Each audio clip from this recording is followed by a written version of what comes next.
Trying to be doing that bullshit. On some good news. Now we're recording. You know what I'm saying? Hey, listen, I'm totally recording, but it's not on the record. It's not on the record. Because of who you talking about? I'm recording, but don't worry about it. Yeah, Don't right. worry about it. Yeah, so. It's fine. No, but I just let's kick it off with the original thing we were talking about. Yeah. Is Top five. I don't like having this discussion because top five comedy specials. Comedy specials, not top five comedians. Nope. Not top five, right? And so then you got to talk about, okay, what's the criteria of that? Okay, because are we? And this is why these conversations are fruitless. It's because are you including how well they were made? No.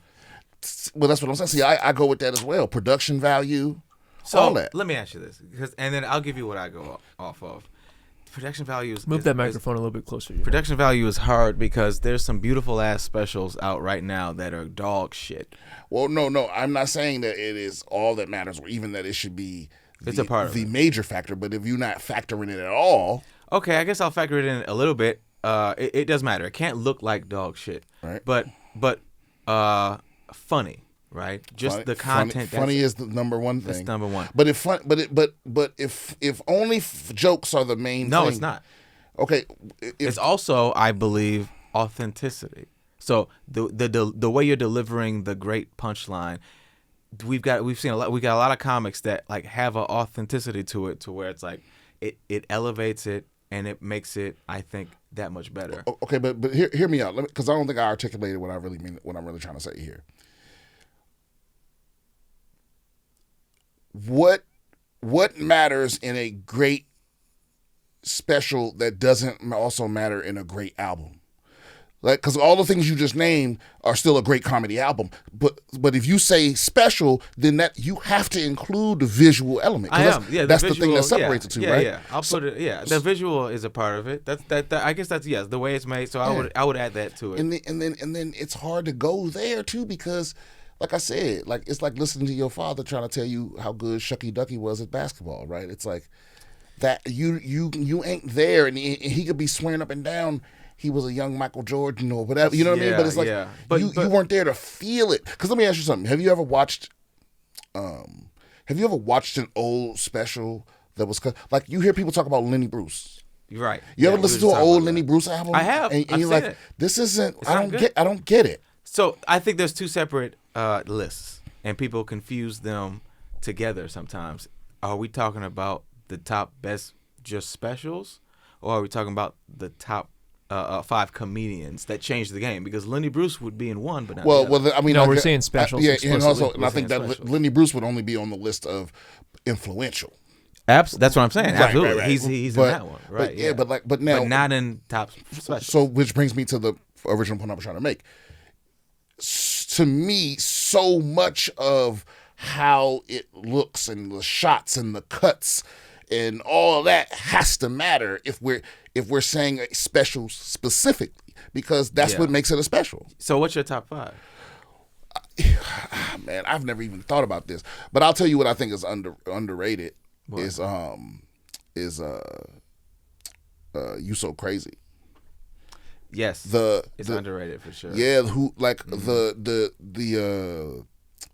just the way the director and Martin were in sync. Mm-hmm. Yeah, was just kind of crazy to me. I think that was the first one I saw that was like in a movie theater. Or was that Run Till That? I think I'm mixing up two. You So Crazy came out. I know for a fact that Run Till Dat was in theaters. I don't know if You So Crazy. I think they was. both were.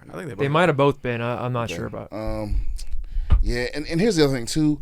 I was not a big comedy fan before I was doing comedy. Really? No, I mean, But you went to the movies to see.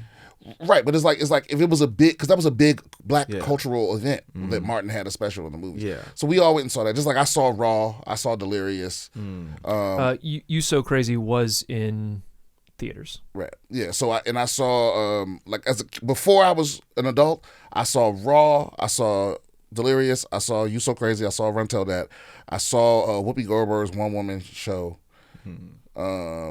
And I think that's it. I think I might have seen a George Carlin or we might have listened to a George Carlin album or Right, something. right. But other than that, I didn't actively seek out any other comedy until Dane Cook dropped his first album. Yeah, what was his first album? I forget. Vicious? I forget No, what it that was. It wasn't was some kind of aggressive name with like barbed Vicious. wire. Yeah, barbed Yeah, wire. and then Dangerous. Yeah, it was something like that. Yeah. And then I didn't Was see it it. Vicious Circle? No, it wasn't Vicious Circle. It was. Yeah. I forget the name of it. But then so I saw all the Eddie Murphy shit when I was really little, the Martin shit when I was like a teenager, and then I see the Dane Cook shit when I was like 20, and then I didn't see anybody live till Dom Herrera when I was like 23, and then the next person live I saw was Chris D'Elia right before I started doing it. Got it. Okay. So I never saw because I ain't one of those people that's like, oh, I just have this whole. I've always wanted to be a comedian, and I have this whole collection and autographed. I had a lot of I watched a lot of stand up. Yeah. I did not. Yeah, I went back like Rodney Dangerfield. Oh, you went back and studied the history. Oh, I saw it all. Oh, More no. Saul. I mean, now I've gone back since. Right, but Yeah. I did it before. Yeah, like I was just curious about comedy, and I wanted to learn about and it. some people shit still holds up. Yeah, some people do. Red Fox shit still hold up. See, interesting. I don't Yeah, know. you listen to Red Fox? Shit? Yes. I just watched the Red Fox, the HBO special, and it was pretty rough. Yeah. Yeah, but I mean, I think it just but depends. historically and culturally, obviously, it's unimpeachable. But as Robin far as- Harris, his shit still hold up. Now, Robin, I always enjoy his set. Yeah, Yeah. and I enjoy him more than Bernie Mac, which is interesting because like I know Bernie is one of the guys people. Well, see, that's another thing too. Is I think because a lot of times we throw around this all time, but some people were great of their time. They were great in and of their time. Yeah, Because comedy is cultural, right? yeah, And I forget the proper words for this, but I think there's a balance between like zooming in the very specific cultural stuff and the stuff that's like long-term cultural that, and some people touch on the stuff that's like American culture, and then some people touch on the stuff that's like the 60s. You know what I'm saying? Or and I don't think it's fair to hold that against those people that they were of their time. They were so of their time that it doesn't translate. Because timeless sounds like a better compliment yeah. than It is. Yeah. You think it is a better compliment? I don't know. I just think maybe. usually things are timeless because they're more general. You know what I mean? I think it's like maybe. the reason you relate to stuff that from that long ago is just because it's about things that have never changed. But isn't that a certain thing that's like hard to do, to have something be great and speak on issues that are so specific but yet so general? I think it's hard to do, but I think it's because it does. I think it's equally as difficult to capture a moment in culture so greatly that your name is synonymous with it. You know what I mean? It's just Right. different. It's Yeah. just different ways of doing the same thing. Like, Well, that's where I believe Richard Pryor. I think he's definitely in both lists, top 5 greatest specials, and also top 5 comedic influences, just on the genre of comedy. And I think his Long Beach special. well, which special you talking about? Long Beach. What do you think? Oh no, okay. I thought you were gonna say Sunset Strip. I was like, I don't think that was his best one. No, that's what I was telling Rob. Yeah. Yeah. It's okay, but Long Beach was Yeah, fucking. Long Beach was fire. My man's was like, he was on. But this gets back to what me and Trey were talking about earlier, was Sunset Strip is, I think, inarguably more culturally influential, or whatever terminology you want to use. Yeah, I but feel that's like not what I'm talking about. That's the one that when people, the average person thinks about, or even the average comedy fan, or maybe even the average comedian, I'm not sure, thinks about like Richard Pryor's fucking thesis statement or whatever. They think Sunset Strip. See, that's the thing. I don't think the average comedy fan has ever heard any Richard Pryor. Probably It not. was short of like a clip on the internet or something. I don't think all these people that claim to be, they ain't really went back and listened. No. They just going off with, Do you think that clip was going to be from Sunset Strip or from Long Beach? oh, it's going to be from Sunset Strip. Yeah, for sure. But I just mean, it's almost like, it's like because I remember people always argue about to bring it back to basketball. People always argue about Michael Jordan, the GOAT, and all this, right? And I remember hearing some old heads talk about it one day, and it was people. It was and it was a dude. He was one of these dudes that like he went like 1 year D1 and like hurt his knee or some shit. You know what I mean? Yeah. And so he's the one. There's always a dude in the group that's like you don't know basketball. Right, and he was saying, I heard him saying this to this guy because I'm not a basketball guy either, but he was just telling them, like basically the argument he made was that Michael Jordan may be the right answer to that question of who's the GOAT, but you're only saying that because it's also the answer that you can say even if you don't know what you're talking about. You have to know basketball better to argue that it's someone else. You don't have to know shit about basketball to say Michael Jordan. You understand what I'm saying? Because that same person, I could go, okay, who's the top 10, and they would get to like 5 and run out of shit because all they've done is really copy and paste their opinions from somewhere else. That's all people do, man. Right. So I think like I said, I think Richard Pryor Richard Pryor may be the right answer to that question. But like a lot of people say that answer because it allows them to look like they know what they're talking about. But exactly. But it happens to be, I believe, his Long Beach set happens to be one of the greatest specials. But even though most people would say your point is made because most people would say Live in Sunset, which is like you're just saying that because that's the thing. Delirious. I wouldn't put Delirious. You would not put Delirious in there. Well, what do you? Or Raw. No. Neither of Eddie's specials. No, Eddie was great. I wouldn't put Kevin Hart in there for the same reason. They both are comedic rock stars, but like if we're, that didn't make me laugh. Bro, what do you as mean, much bro? as... Bro, structurally, Yeah. Delirious was almost perfect. There's no fat in that whole hour. Yeah, I don't think there's fat. zero fat in the whole hour. I agree. Yeah. It's just bang, bang, bang, bang. Well, that's why we have to. Now it doesn't hold up as well. Like I said, it was very much of the time. And see, that's why I like Timeless, because to me it's like of the time is a thing and it's cool, but also I want to be able to laugh no matter when it was made or enjoy it. I think that's what I'm asking is like, what is the framework that you're using? Because if you're saying your framework is funny is I think the most important thing. So I would go with. What Brian's getting at though is like funny to whom? Because no, to me. That's all. I think the funniest thing to me. That's what I'm putting it because it's my top 5.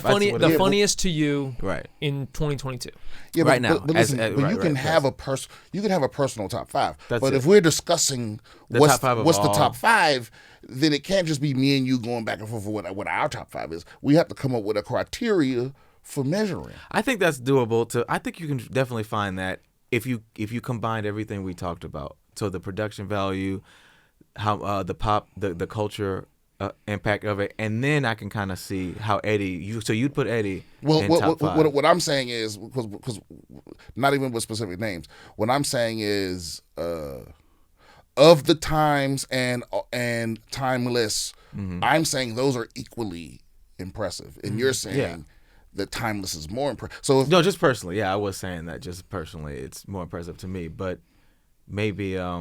Yeah, it is. That's for me, for sure. Yeah, I mean, shit that makes me laugh now. Yeah. Yeah, because it's weird because there's a lot of shit I laughed at back then, and I look in it and I hear it now and I go, ugh. Yeah. And I don't know why. Which, by the way, is Dane Cook on? Is he on your Mount Rushmore? That's number 1 for Brian Simpson. That's number 1, yeah. Dane Cook, Vicious Circle. Hey, listen, though, hold up. Why we all let's put some respect on this name down. Because, because don't act like we weren't. Everybody was. Yeah. That's how he became. I know the rock star. Yes. Everybody back then was on some Dane Cook shit. Now, I bought Vicious Circle. I own it. Maybe the comics weren't. I bought it. It's not till recently we all became, and honestly, you really don't even know for real till you get. It's like the deeper in the game you get, the more you realize how many people really hate each other. You know what I mean? Mm-hmm. It's a lot of that. Well, you know what? It is a lot of that. And when I first started encountering it and seeing it, I was kind of turned off by it because I didn't understand it. But now I do. I understand it a lot more. our generation, even because we still have the same stuff, right? But it's way less because we don't have limits. Like there's not two spots. There's not one show to get on to make or break your career. You know what I mean? You can have your own audience. You can have your own lane. Back then it was so cutthroat. It was like 3 spots, and you got one or you didn't. And you had to hide in closets. If it was the 1980s, you either got 1 spot out of 5 nights on the Tonight Show, or you didn't. Well, it was, and that would make or break your Jay career. Leno. Speaking of the Tonight Show, Jay Leno hid in a motherfucking closet. Well, that's just to get to the. He admitted it. Is that a rumor? He admitted really? it. Okay. Yeah, he went on Bill Maher. Well, yeah, and I heard Jay. And something that people don't talk about too is like the petty competition. Yeah. That comes before you even get in the running for those things. Right. It's all the little things. Because when you first start out, what you value is so different from somebody that's been doing it for 10 years. And so, you might just be like, man, if I could just get on that one little bar show over there that's run by the dude that sells cocaine to everybody. And then you look back on it 5 years from now and you go, fuck that show. I might cancel that motherfucker so I can take a nap. You know what I mean? It means nothing. And so and it's only because like we're in an industry that that's how the talent is controlled. Like that's how the people with the money convince you that what they have is more valuable than what you have. Is they use scarcity to make you value their opinion. You know what I mean? It's that kind of thing. And when you're in that little climb and you're trying to, because okay, I'm going off of here, but I'm not gonna lose myself. I know that like when you're trying to survive, when you're in survival mode, it can make you kind of crazy. It can make you kind of narcissistic in your behaviors. And sometimes like you see an opportunity for something and you betray somebody or you do some sneaky underhanded shit and later on you realize it didn't matter. Or you don't. Some people grow, some people don't. And so I think by the time you went through 50 of those and you're standing around, everybody you're standing around that's left done did some fucked up shit in front of you or to somebody you care about, and now it's just the 3 of us and we all hate each other, Yeah. And I don't think we have to worry about that to the same degree. It still exists. No. I don't think it's as bad as it was. And I see it just kind of with our kind of crew, like, you and there's I don't feel that it's the same, maybe because of the internet and there's more opportunities, but there's not that same animosity to it. When I see you winning or Derek posting or anybody, Ron Taylor, it's like. Yeah, but that's just because you can stay with us if you need to. Yeah, I know. I see your success is a free couch for me. No, I'm talking about, that's true. That's in there. But also, just in general, people I don't even know, when I see a good comedian, I don't feel like there goes a spot that may be for me. Oh, yeah. But you know what? What'll blow your mind is so many people do. I know. So many people do think like that. But not as many as before. And we did get off pace. Yeah. Elephant in the Room. Yes. This is what y'all were talking about when I walked in. That's true. Right. Is that top 5? Elephant in the Room top 5 specials. Yes, for specials. Like I said, I don't know because I love Patrice. Yeah. Fuck. And so it feels almost like blasphemy to say it isn't. Because I think it just isn't. I fucking love Patrice. He's one of my favorite fucking comedians. I love that special exists because I get to.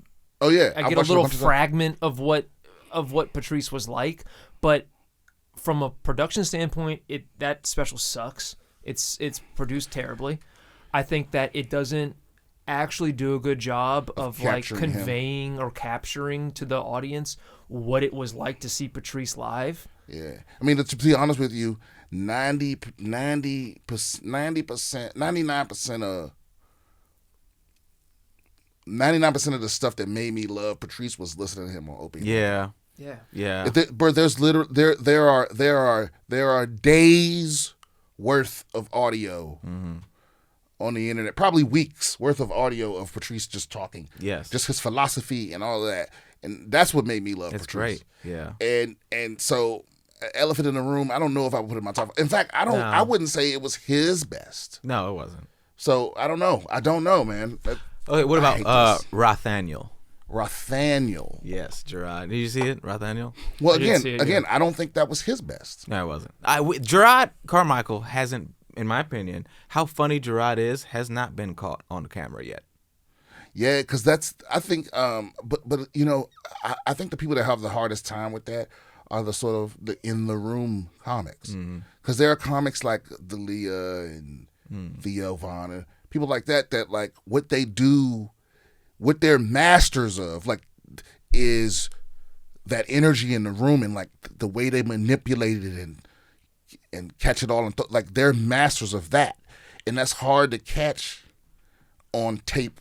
I think you have to have a real talented director. Well, or so let me ask you this about your experience, because I feel like you had a pretty solid special, and so how did you feel that captured what you do? It was okay. Because it wasn't what I would have. I was impressed by what came out of it because, like I said, shooting. A lot of times when you film and shit, and you know this, if you're not at a certain level in the creative process, you have no idea what they're about to do with that shot. You know, like you have no idea why you had to stand up here and look over there, and why it's a camera there and the camera. Like you don't know what they see until it comes out. You know what I mean? And so it was that situation for me. It's like I had no say so in any of how it looked or any of that. Yeah. So I was impressed with what it ended up coming out as. Because it came out good. Yeah, but but the thing is, there's no energy to my shit. There's no, you know what I'm saying? There's nothing. I don't do that. I don't do the energy in the room and shit. I'm just words. And so yeah. That's the easiest shit to capture. You know, it's like, that's true. I don't know if that's, because like it's not a diss, it's not a knock, but like if you're not doing a lot of moving around, like I'll give you a perfect example. Moses Storm shit. Yes. That was perfectly captured, but he directed it. You know what I'm saying? Got it. So he had full.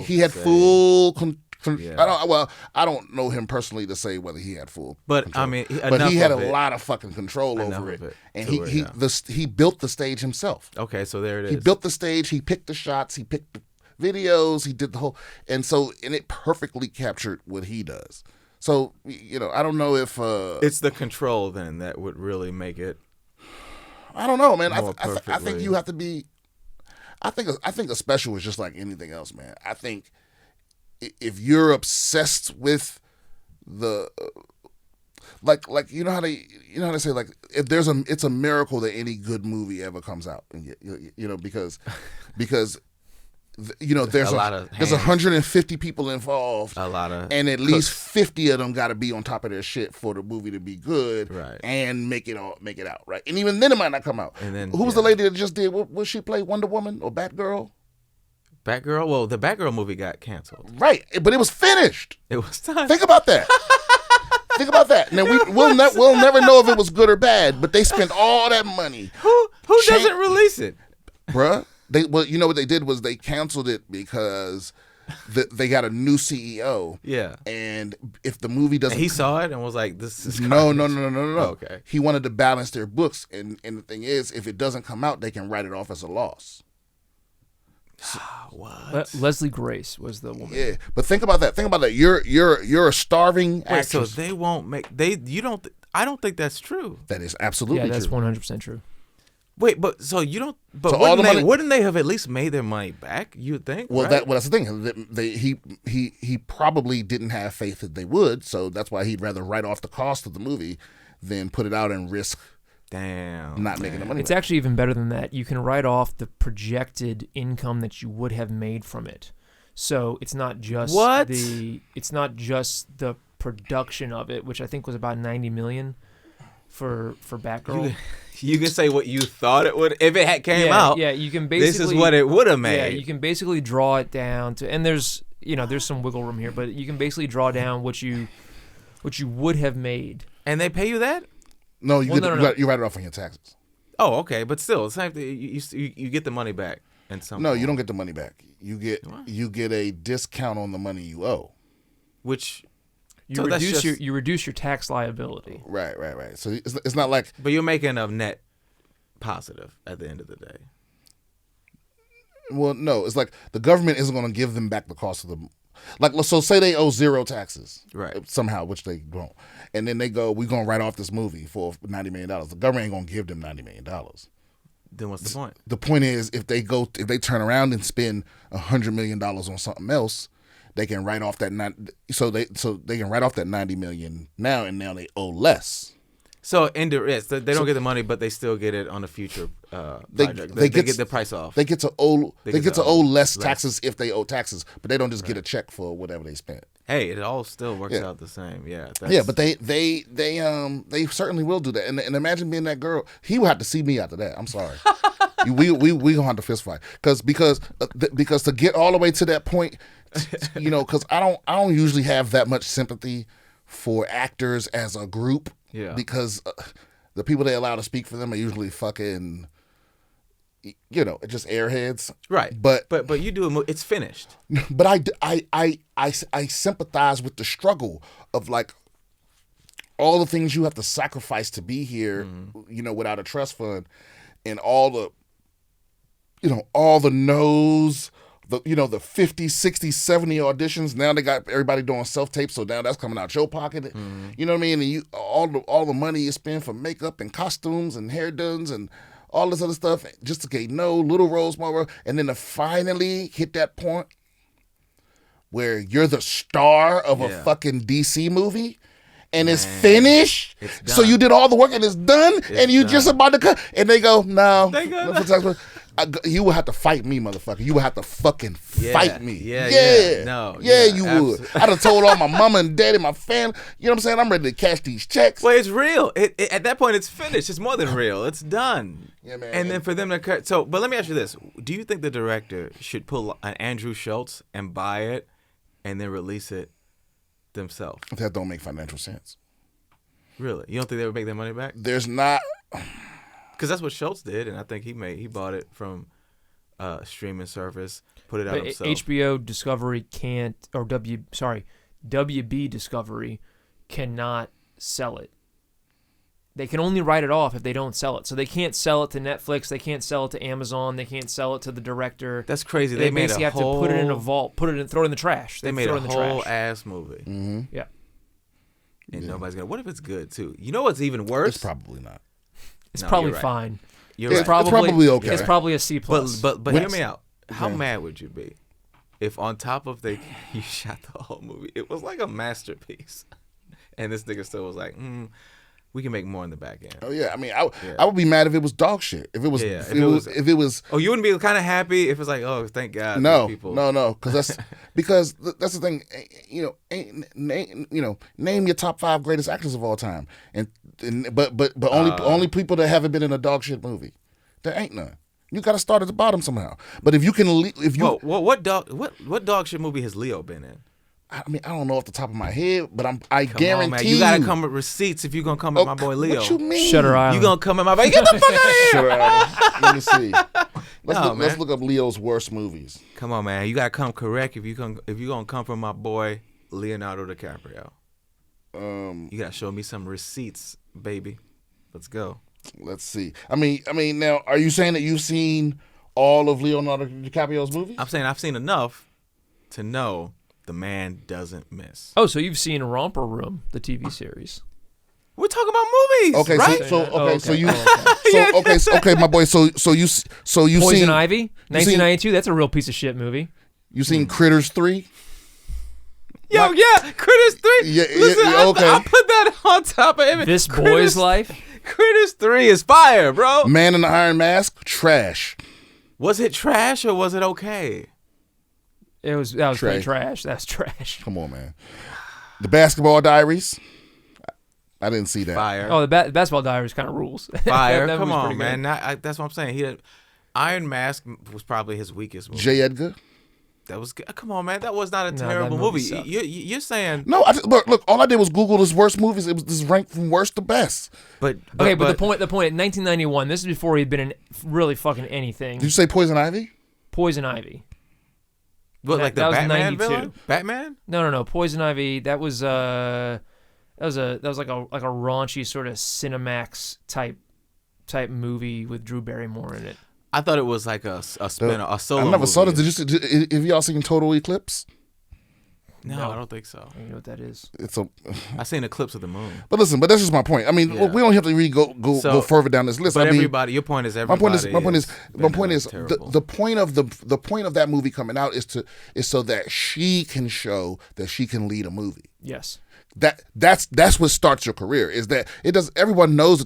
Like I said, it's a miracle for a movie to even come out, let alone be good. Yeah. So you don't have no control over that. But if you just show, hey, I can lead a fucking film. Yeah. That's the next level for an actor or an actress. So I'm just trying to look on the bright side. Maybe it can be a kind of a Shane Gillis situation where he never actually got to be on SNL, but that still propelled his career in a good direction, and now he's doing fine. So maybe this girl, I don't know her name, but maybe this movie did put her in enough of a spotlight to where she'll be able to. You just proved yourself wrong. What do you mean? You said Shane Gillis, and then you said I don't know her name. Some bitch, yeah. But Right. she's like, no, I'm saying, but we're talking about her. We're at least talking about her, and then I'll learn her name. No, we're talking at about her some point. situation.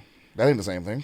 Well, what is her name? Let's figure it. Leslie Grace. Leslie Grace. I don't even know what she looks like. I don't know. She's yet. a very hot lady.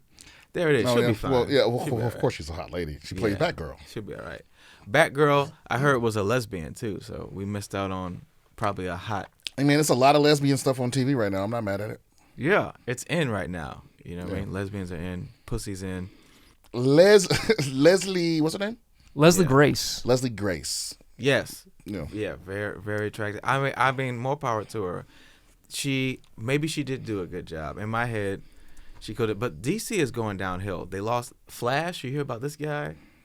What happened to the Flash? Oh, you talking about the crazy person? The crazy person. Ezra Miller. Yeah, Ezra. He's fucking They. out of control. It's They- they're out of control. They're out of control. Ezra has. You know what? They can go. Fuck They're a themselves. criminal. They're a felon. They're a felon. Yeah, let me. I don't want to They're be. a felon. They can go fuck themselves. There But, you go. Yeah, they are. You know what? I wonder how horrible a person would have to be before people let you get away with not using their pronouns. Like what does their crime have to be for me to not owe them respect? Yeah, Because I do. I try to say people's pronouns, but also because not saying them is disrespect. Like if somebody tell you and you know their pronouns and you purposely don't, I feel like that's disrespectful. But when am I allowed to disrespect you to that degree? Because I guess if you're you're. Because what is this guy accused of doing? Isn't he accused of murder? Double. They. They're not accused of murder. Are they No. accused of murder? They're Double not homicide? accused. They're accused of kidnapping, Oh. They're accused of kidnapping. and they're accused of child endangerment and some Child other stuff like that. endangerment. Yeah, it was like people staying at his house. Yeah, they had like a cult basically, and they had Okay. guns in the house with kids running around. Oh, well, Yeah, that's but just they a good kidnapped. But that they was a little kidnapped vague. a woman. I remember that story like a month or so ago, but it was kind of vague, and there was like a plausible story behind why that was. The two big ones were that they got super drunk in Hawaii and assaulted somebody at a bar. Okay. That was a big one. Hilarious. That's just fun. And then another one was that there was a missing woman that it eventually was revealed that Ezra Miller had essentially kidnapped them and had taken them on a road trip against their will, against her will. So that's so then I don't get to call them he. Yeah, I mean, I feel guess like if you it's- kidnap a woman, like yeah. you understand what I'm saying? Yeah. 'Cause what I'm saying is, You can misgender someone if yeah, they're right. an asshole. What I'm saying is, if misgendering you, when does that level of disrespect? When does it fail to supersede your evil shit? Mm-hmm. Like if you were like, oh yeah, he chopped up 3 people, and I was like, They chopped up 3 people. Like when is that a ridiculous rebuttal? I don't know if it ever really is, just because I think it's not so much about showing them personally respect. It's more about just comporting yourself in such a way. You know what I mean? It's sort of like I think it's if you're sort of a criminal, like when lose. can you call somebody retarded as like an insult, and it's like, well, If kind they're of being never retarded. because If they're being retarded. no, because it's kind of like that's just a shitty way to comport yourself, regardless of what the person But does. as a person, but though, listen, don't but you retarded is in a world of its own because, these mothers of America people, they've been trying their hardest. See, what's a good analogy for it? You know how you see, like, nigga is the iPhone. Right? And you know how you see all of these other clones? You could buy you could go on wish.com and buy like an iPhone clone. Yeah. What I mean is, like, white people, white women specifically, have been trying, and now every group, they've been trying their hardest. They all want to have a nigger of their own. They all want to have a word that you can't say. Yeah. And a lot of white women, because here's the thing, the reason retard is in the world of its own is because it is the only quote unquote slur that is, I don't know if I'm using the word right, that is tertiarily offensive. In other words, almost no one, I can say with 100% certainty, no one that I've ever seen or heard has ever said retard to a person with mental disability. Of course, right.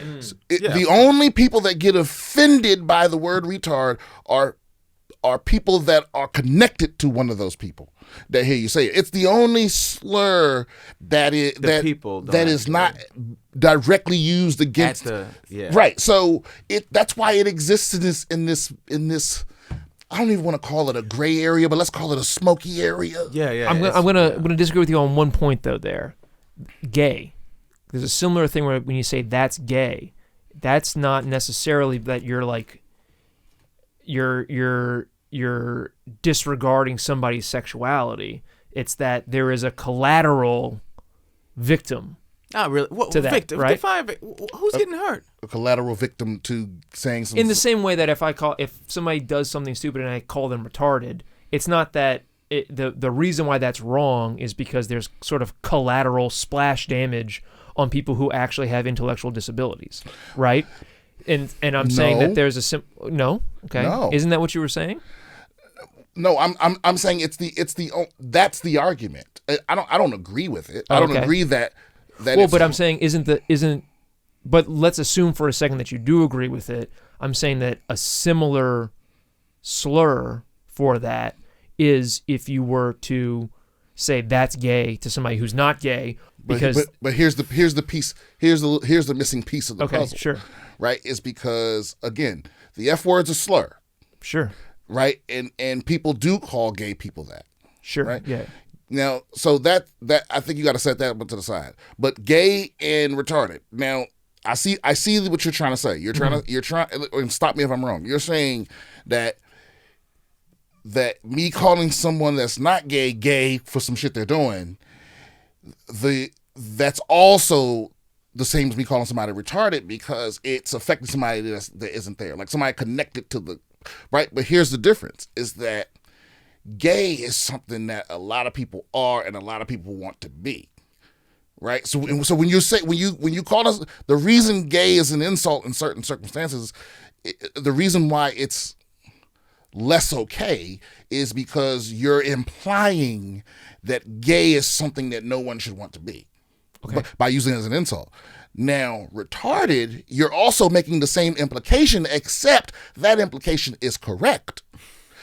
No matter what word you use for mentally diminished, it's always going to be something that nobody wants to be. Because people don't like to say this, but listen, when people have a baby on the way, what they say? Oh, I hope it's healthy. What they mean? I hope it's not retarded. Exactly. That's exactly what they mean. So you can play all these games with all these. They might also mean I hope it's not gay. You can play all these rhetorical games about it's you're suggesting that it's something less than. Yes. So even because it wasn't always, how do I put it? Every generation of that word, because it's refreshed every 15 years or so. Yeah, idiot, moron. All these terms used to be the official terminology for somebody with an intellectual disability. Dumb used to just mean you couldn't talk. They call it deaf, dumb, and blind. I mean, you couldn't talk, see, or hear, right? It's the same thing. It's like dumb, what'd you say, moron, idiot. The definitions change. Right. All those things mean you have some sort of deficiency. At one time, they were all the official medical definition terminology. And so whatever that term is, it's going to become an insult because it is something that people don't wish to be. It'll always be. Yeah. Right? It's like, it doesn't, I don't think it shrinks. Look, man, having one leg doesn't decrease your value as a person or your it doesn't decrease the value of your life. But my nigga, you'd rather have two legs. Of course. You understand what I'm saying? It's like it's one of the things you're not allowed to say out loud. Like you're not allowed to say that you like one of your kids more than the other one, but you do. Yeah, you do. Yeah, it's natural. It's good. And you're not allowed to say, hey, you know what? I wish my kid had all his mental faculties. You're not allowed to say that. You have to go, you know what? This is my precious baby, and I'm glad he's perfect the way he is. Mm-hmm. But if I was like, hey, listen, quiet between us, behind this closed door, hey, off the record. Yeah, we got a procedure that'll rev this nigga's engine all the way up. You gonna turn it down? That's all I'm saying. That's an interesting thing to bring up, though, because, for instance, take somebody like the deaf community, right? If you were to ask the average person who can hear, and they're pregnant with a child, it's like, would you rather your child be born able to hear or deaf? I think 99% of them are going to say they'd rather them hear. Yeah. But that being said, once you start interacting with people in the deaf community, they definitely have a sense of identity of being capital D deaf. I agree. I listen. I took ASL, American Sign Language, in college because a lot of people don't know this, but American Sign Language is not. There's a sign language for every language. Right. So we have our own. They have their own in China. They have their own right. And the thing is, the first day there's a person that isn't deaf just getting you situated, and they go, okay, this is your teacher, and the teacher is deaf. So from the jump, they were just like, and she's just like, I'm not going to talk to you in English. Like, here's the alphabet. And she spends the first week spelling shit out. And then after that, it's like, yo, it's all sign language in this motherfucker. Really? Yeah. And she was, it was an experience, man, because, she was very, like you said, I did not know all this. There's a strong deaf community. There's a history. There's a bunch of discrimination and there was a protest in my city. I didn't know that either. And but there's no such thing for mentally, they don't have a community where they gather and they don't have exchange ideas. They don't have community lead. They don't have ideas. I mean, no, that's not true. But because what Rob's going to do. This something from the last 10 minutes is going to be the clip. He always fucks me like this. He gives me the clip that is the most controversial out of context. I mean, this is kind of controversial in context too. Yeah.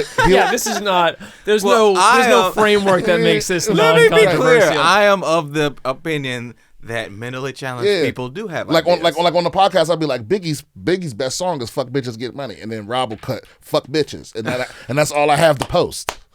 You know what I mean? And it's just that over and over again for 60 seconds. And then there'd be bitches in the comments, well, actually, did you know that? I was like, oh. Well, actually. Listen, watch the podcast. No, some people are so dumb, though. I've stopped responding. I told you, within the first, few hours, I'll like some of the responses, but I don't respond to people that comment on my posts, on Instagram. Because some people will totally... completely bro, a dude the other day, he commented on my shit and he was basically like, I totally disagree. Mm-hmm. And then he said what he thinks and it was exactly what I said.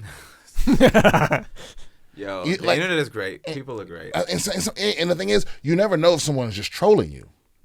None of them are This trolling. Is what some people forget. This is another problem with you young niggas. is speak on it. huh? Speak on it. Is and this is just let me rephrase that because that's already turned off some of the youth. Yeah. I love you young niggas. I do. Which camera's mine, Rob? That one? This one is directly on you, but then this one's also getting you. Okay, yeah. I love you young motherfuckers. Like I think y'all are the best. Y'all are the best generation at identifying problems and the worst at solving them. Yes. And but what I'm about to rant about is not about your generation of young people specifically. This is just inherent to being young, is that you have no context. So young people tend to think that they're the first ones to do something, or the first ones to think something. You know what I'm saying? It's like when you start masturbating and you kept it a secret, like you thought nobody else knows. Right? You was like, oh shit, mom and dad don't know shit about what's going on. Yes, they do. You know, it wasn't until you were older till you go, oh, they know why I'm in the shower for an extra 10 minutes. You think you're being slick? Yeah, they used to have to beat me into the shower, and now they can't get me out of the motherfucker. They know exactly what's going on, right? Yeah. But when you're young, you think that you're a good liar. You think that you're the only one that's ever done, and so it's that kind of thing, right? And let me tell you something. The internet existed before y'all. See, my generation, we was around when it first came up, and nobody knew what it was. And the only people that was on that motherfucker was people that actively sought it out. It wasn't like something that you needed to be on. You know what I mean? And it was all forums. It was just all forums. There was nothing, people weren't really buying things. It was just forums. It was like all different, it was just Reddit. It was like little personal Reddits everywhere. This is pre-Eternal September. Yeah, and so I don't know what that is, but we're gonna get into that. Oh, we'll get into it. So the internet used to be all trolls. It was like it was porn and people that wanted to fuck with people, and there was no identity. There was no way to well, there was, but my point is like it was 100% anonymous to some degree. And it was irreverent as fuck. There was nobody to report nothing to. Yeah. There was if somebody, like you could just log on, you could see a picture of somebody getting their head chopped off, and there wasn't like a moderator, you know what I mean? They didn't have a report button. No, you just had to, saw it. Yeah, you just had to not go in that thread no more. It was like, it was that kind of thing. And that's why my generation has less sympathy for y'all, because I think it's harder for people my age to understand even though we're affected by it, the social pressure of growing up with social media. Because that's what I'm saying. It didn't used to be, media and social didn't used to go together. It was like you socialized outside the internet, and then you went on the internet. I guess you did socialize on the internet. Kind of, but in a different way. But there was no media. People weren't like exchanging the news and shit. No, it was a control. Yeah, nobody was posting pictures of themselves unless they were funny. It was just a whole different place. It was mostly porn. And the thing is, the more things change, the more they stay the same. It's still mostly porn. Yeah, it's a lot of porn. Yeah, it's mostly That's porn. Why I'm on Twitter. It's mostly porn, cats, dogs, you know what I mean, and funny shit and harmful shit.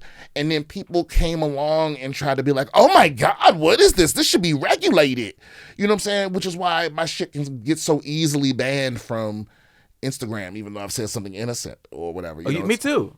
Yeah, it's so wild. But that's because there's no human behind it. It's an algorithm that checks for words, phrases, whatever. It's like on the off chance that this might hurt someone's feelings. But there's no human person behind it. I think people just have. It's hard for them to wrap their head around the fact that, the internet isn't yours. That's what I'm trying to say. Yeah. Yeah, it's like it's everybody. I guess, but maybe it is theirs now. No, I think that. Well, also the internet is such a small. The people who are mad on the internet are such a small % of the internet. I know, but they get to, and that's the other thing too. I don't think that's true. I think most people in the United States anyway are on the internet, but I think the people that are vocal are the people that are, because most people don't say anything on the internet unless they're mad. Yeah. Like that's what it is. Like most reviews on Yelp are negative. Most it's like the people that had a great thing, they don't go and say anything. No, you're not compelled to go on the internet. But if you want to talk shit, and it's a way to virtue signal too. You know, a lot of people get caught up in the likes. They get caught up in the being Twitter famous, and they become, you know. Yeah, but that's what I mean. To us, that shit don't matter. No, yeah. But to young folks that like grew up with that pressure of maintain. But it also changed your brain. If you had the internet at 12, your brain chemistry literally, and that's why they banned TikTok in China after 6 p.m. I believe. Well, that's not why they banned it, but sure. It's a part of it too. Well, also, first of all, my point is that there's research that shows that these things change your brain. They rewire your brain, and I think they should ban it here. I don't know why people. I don't think it's banned. It's just that they cut it off. There's an age limit. No, I believe it goes dark. Not for everyone. I believe for everyone it goes dark, but and that's just a communist, so they control everything. Oh, okay. But it's like they also, if you go on, so forget when they go dark. If you go on TikTok in China, it is not what TikTok is over here. They regulate it. They carefully construct it to where it's pro-government and educational. Over here, it's titties and more titties, and then sometimes somebody hurting themselves. Yeah, but that's okay. But that's by design. And you want the same thing to happen over here? You want it to be less titties? That doesn't make sense, bro. Because you know what? Why not? Because you know what? It ain't no titties on TikTok over there. But all they've done is now there's just a secret place where the titties are. They don't have TikTok over. They have Douyin, which is the original TikTok. Yes. Yeah. Does it go? Is there a point where they shut it off? I'm not seeing anything about that. I'm going to do a little more. But I'm going to do a little more. Even if they do, what I'm saying is you can't stop. I believe you're wrong, only because of how China. Their rules are different. I think you're speaking more over here because they can do whatever the fuck they want over there. There is no underground anything in China. Yes, there is. What? You don't think there's underground stuff? Wait a minute. How you think we're talking about a government that has its own citizens happy to be judged by the government. The score, the credit score. No, that's not everybody, bro. How you think they plan protests and shit? Of course, there's some blowback, but you're saying that there is a how would it even exist when they are watched everything? They're listened all the time. There's cameras everywhere. The way that they have it over there, the government is so tuned in to their every move. Where are you gonna go? What does underground even look like when the government? Well, we have no idea. We don't have to put. I don't think it exists, bro. There's always a Bruh, look. I know there's a resistance, but what I mean is I don't know if it's like listen. There are thousands of thumb drives with all the seasons of Friends on them in North Korea somewhere, nigga. And it's somebody sitting somewhere it's going, just a black market. How could they even? Yeah. You can't stop. I mean, listen. Obviously, you can't stop crying. It's not widespread. It's not like every time you lift up a sewer manhole, there's a titty. But it's like it's somewhere. There's porn in China. There's porn. Of course. Yeah, but look, when I was deployed to Iraq, we weren't allowed to have porn because it was against the law over there, even though we were toppling their government. So it was like, what is a law? But guess what? There was fucking porn everywhere. Where really? Yeah, nigga, yeah. You could walk into a store and there was like, no, where'd you get it? You couldn't walk into a store, but it was like it just got there. It was left there. Some niggas buried it and left a map. You know what I'm saying? It was thumb drives. It was everywhere. It was everywhere, dog. There's a treasure.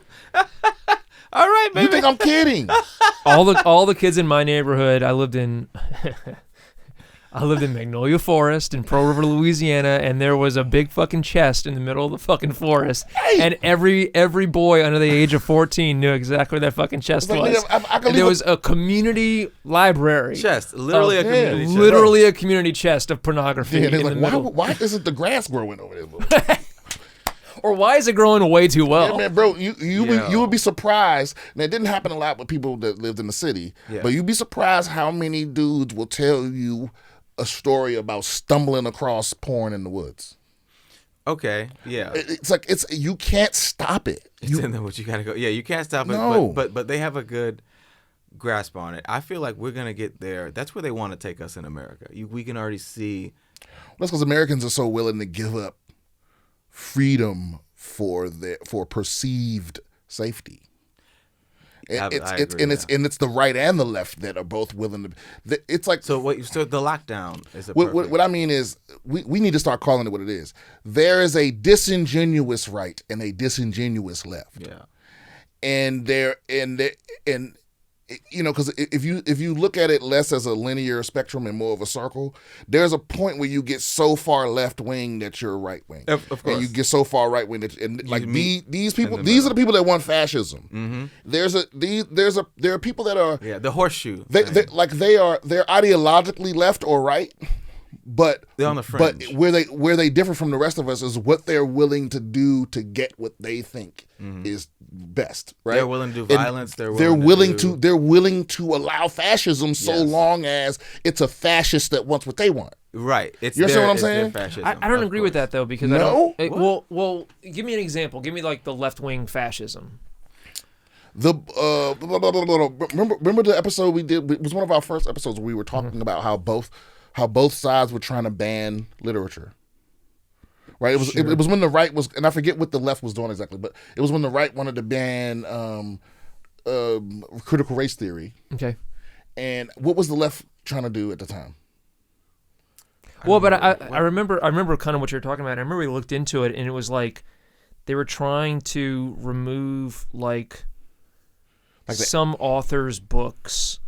And the distinction was that the right side was trying to ban academic texts that were about a particular subject. Right. And the left was trying to remove books from a particular author.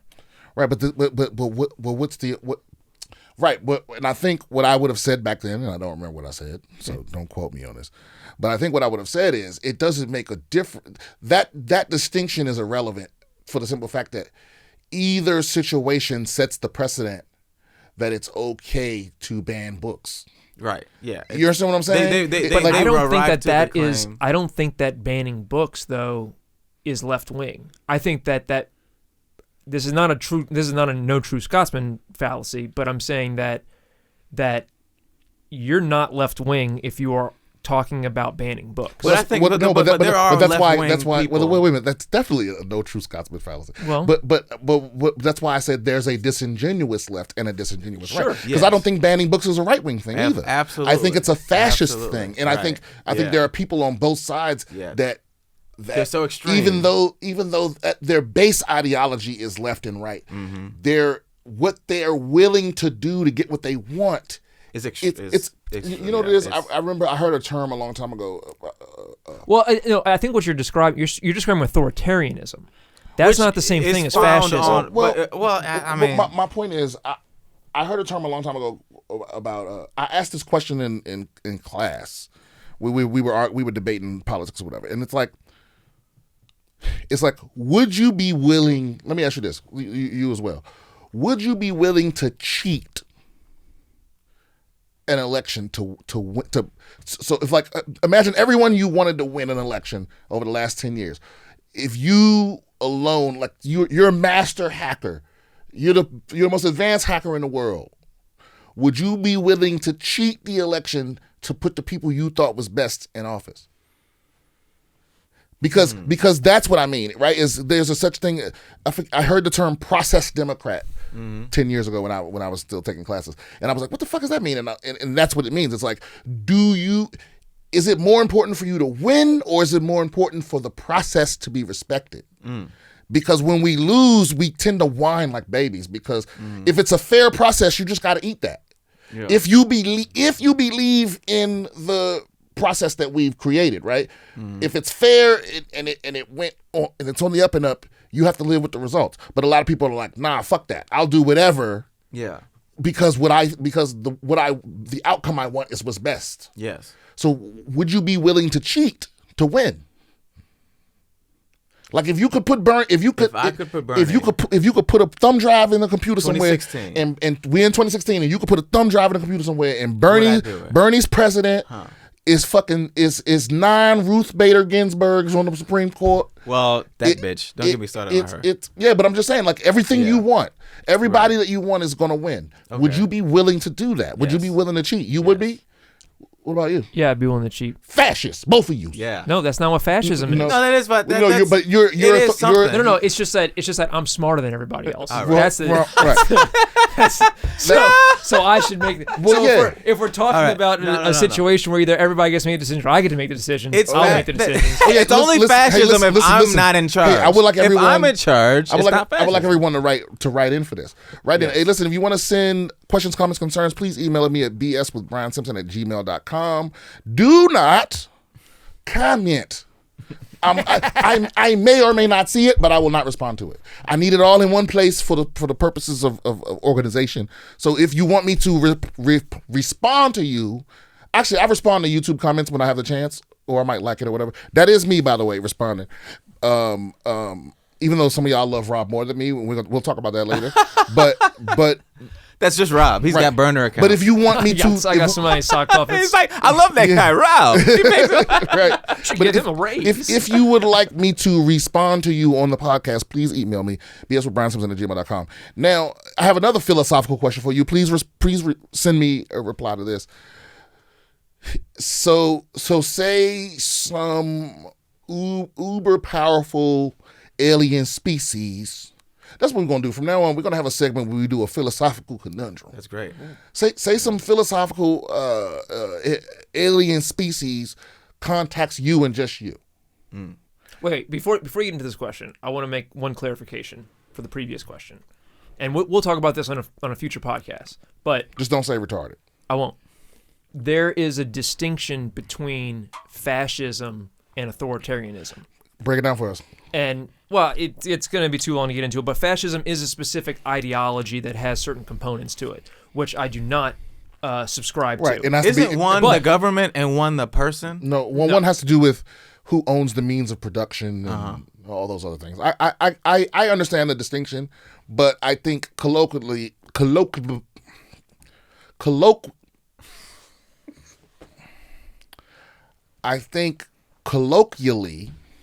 they're interchangeable. I think the average person doesn't make that Yeah, distinction. but the average person is very, very stupid. Well, right, but not our listeners, Rob. No, not our listeners. Yeah, no, our but listeners- I'm trying to clarify for All of our listeners at least finished 10th grade. I am a left authoritarian because I Yes. think I should be in Yeah, charge. no, of course, and I agree. But that does not make me a fascist because it doesn't include the components of fascism that make it fundamentally right. right-wing. And I think this is where a Okay, language. okay. I think a language kind of game comes into play. But I think if I was to describe the underlying notion of what you were saying is that some people, whether you're right or left, disingenuously attach themselves to an ideology, and then they use that ideology as an excuse to be Fascist. radical. Well, let's just not even just you know what I mean. Let's just No, not even fascist- call it. We're gonna keep fucking.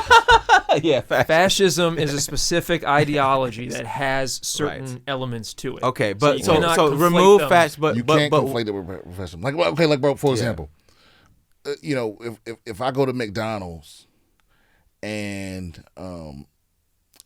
say I'm a cop and I go to McDonald's and I order an egg McMuffin with a hash brown and a coffee, and they ask me to pull up because it's not ready, and they come out and they only hand me a coffee. That's fascism. that is fascism. It is fascism. That is fascism, man. You know when you're like standing in line, and then in the airport, and then somebody you see somebody comes and just cuts the line in front of you, but you waited an hour. Mm-hmm. That's fascism. It's fascism. Right, So what was your other philosophical See, quandary? he picked up on the fact that we were fucking with him. No, I would Oh, replace so- it with radical, though, right? I think you would even agree. So here's the There's left and right philosophical radicals. quandaries. Yes. So say an alien overlord. Say there's an alien overlord that's in charge of this sector of the galaxy or whatever, and they contact you and just you, and you find out that they've decided to appoint a singular ruler of Earth. And it can either be you or a random person. So if you say no, they're going to pick up another person at random. You were chosen at random, by the way. You weren't chosen because you were special. Or anything. You're chosen random. You were randomly chosen, and if you don't take the power, it randomly goes to someone else. let me tell you how I feel. I would keep the power because I don't trust that it would go to someone that is smarter than me. That's all it is. Yeah. I would, if I could pick who it goes to, I wouldn't take it. I would probably, maybe I would still. No, if I could pick, I wouldn't take it. If I don't have any control. Well, if they can give it to you, and then you can just delegate whatever components of it you want. If you're the ultimate authority. Well, let's make it a lot harder. If you don't take it, the power randomly goes to someone that you know. And it doesn't have to be someone you like, but it's anyone that you've known in your whole life.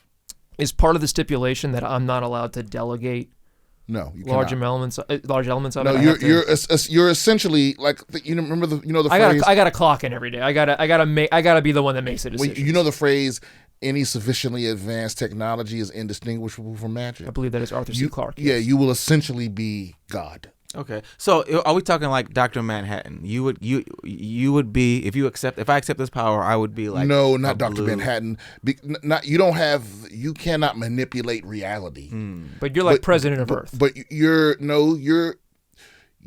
almost like the how you say it, like the Goa'uld from StarCraft, or not StarCraft, Stargate. Right. Like you have a technology on your side that can have an effect on reality, but you can't manipulate stuff like you can't manipulate reality with your mind, not at the molecular level. Okay. But you can make changes to the economies and to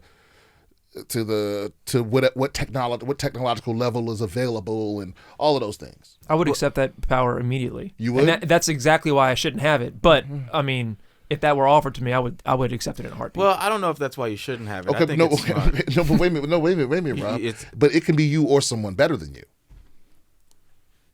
I don't know who I would choose in that case. You don't get to choose. What do you mean? It could be somebody better than me, though. I'm saying there's a chance that it could be somebody better than you if you give it up. A small chance. It's a small chance. So you think that there's that few people that are better than you? Mm-hmm. Yeah. That's fascism.